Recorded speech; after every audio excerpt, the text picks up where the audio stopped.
دوستو آج جو نسخہ میں آپ کے لیے لا رہا ہوں یہ موترکچ یعنی تکثیر البول ہے، یعنی پیشاب کا بار بار آنا اور بے ضابطگی ہو جانا۔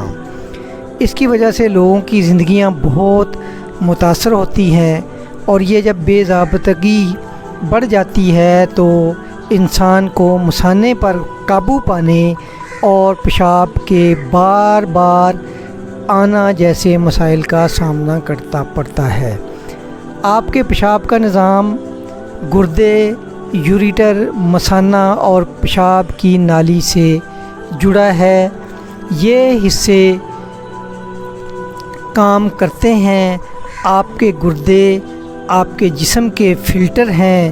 گردے آپ کے خون سے فضلہ مادہ نکالتے ہیں اور پیشاب کے بنانے کا ذریعہ بنتے ہیں۔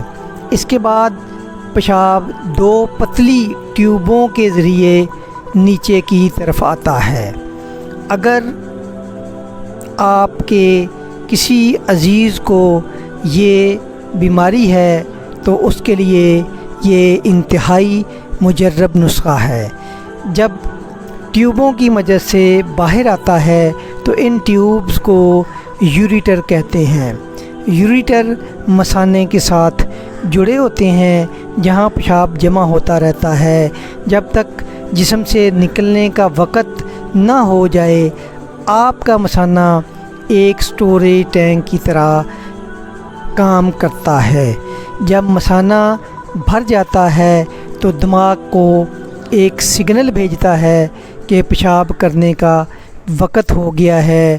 جب آپ کا پٹھا اسفنکٹر کھلتا ہے تو پھر پیشاب مثانے سے نکل کر اسفنکٹر پیشاب کی نالی کے ذریعے جسم سے آزادانہ طور پر بہہ جاتا ہے۔ جب یہ نظام ٹھیک کام کرتا ہے تو آپ کے پاس باتھ روم جانے کا وقت بھی ہوتا ہے اور پیشاب کے قطرے بار بار نہیں آتے اور پیشاب کی بے ضابطگی بھی نہیں ہوتی۔ لیکن جب ان میں ڈس آرڈر ہو جائے تو پھر پیشاب کے قطرے بار بار آتے ہیں۔ پیشاب کے قطروں کا بار بار آنے کی مختلف وجوہات ہیں۔ یہ وجوہات دونوں مردوں اور عورتوں کو ہو سکتی ہیں۔ کچھ وجوہات عارضی ہوتی ہیں جو کہ ایک لمبی بیماری کی شکل میں علاج ہو، اور جب بیماری کا علاج ہو جائے تو وہ ختم ہو جاتی ہے اور پیشاب کا قطروں کا آنا ختم ہو جاتا ہے۔ ایک طویل المدتی یعنی دائمی بیماری کی وجہ سے بھی ہو سکتی ہے کہ پیشاب کے قطرے آپ کو بار بار آئیں۔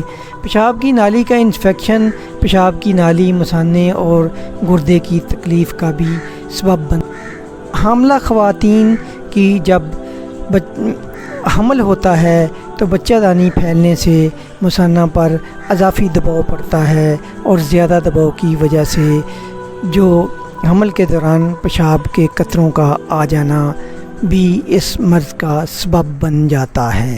مشروبات میں کافی اور الکحل پینے سے یہ مرض لاحق ہو سکتی ہے، اور اس سے بچنے سے انسان ٹھیک ہو جاتا ہے۔ اب جو بوڑھے نمازی حضرات ہیں، خواتین و حضرات، ان کے لیے مسئلہ ہوتا ہے کہ جب وہ واش روم میں پیشاب کے لیے جاتے ہیں تو پیشاب کرنے کے بعد بھی دو تین قطرے نکلتے رہتے ہیں، جس سے ان کے کپڑے خراب ہو جاتے ہیں اور نماز کے قابل نہیں رہتے، اور وہ اسی پریشانی میں رہتے ہیں۔ دوستو اس میں پیپ نہیں آتی، قطرہ قطرہ پیشاب آتا ہے اور تکلیف بہت ہوتی ہے۔ پھٹکڑی، سنگ جراحت، کباب چینی، کلمی شورا، گل ارمنی، تمام ادویات کا سفو بنا لیں۔ 2 سے 3 ماسہ ہمراہ کچی لسی دیں۔ تیل کی اشیاء اور گرم اشیاء سے بالکل پرہیز کرنا ہے، اور اس کے بعد پرہیز کرنے کے بعد یہ دوائی استعمال کرنی ہے۔ اللہ رب العزت چند دنوں میں انشاءاللہ العزیز شفا دے دے گا۔ دوستو یہ میرے صدری نسخہ جات میں سے ہیں، اس میں کسی قسم کی کوئی کشتہ وغیرہ نہیں ہے، کوئی ضرر رساں چیز نہیں ہے، اس کو حکماء بنا کر اپنے مطب کی زینت بنا سکتے ہیں، اور عام آدمی جو سن رہا ہے وہ اپنے بزرگ والدین کے لیے یا کسی نوجوان کو یہ پرابلم ہو تو وہ اس کو استعمال کر سکتا ہے۔ اس دوائی کے استعمال کے دوران ایک چیز کا خیال رکھنا ہے کہ قبض نہ ہو، اس کے لیے کوئی ملین وغیرہ یا ایسی دوائی جس سے قبض نہ ہو وہ کھانی چاہیے تاکہ پراپر مرض کا علاج ہو سکے۔ دوستو اب ان کے اوزان کی طرف بڑھتے ہیں۔ پھٹکڑی 1 تولہ، سنگ جراحت 1 تولہ، کباب چینی 1 تولہ، کلمی شورا 1 تولہ، گلے ارمنی 1 تولہ۔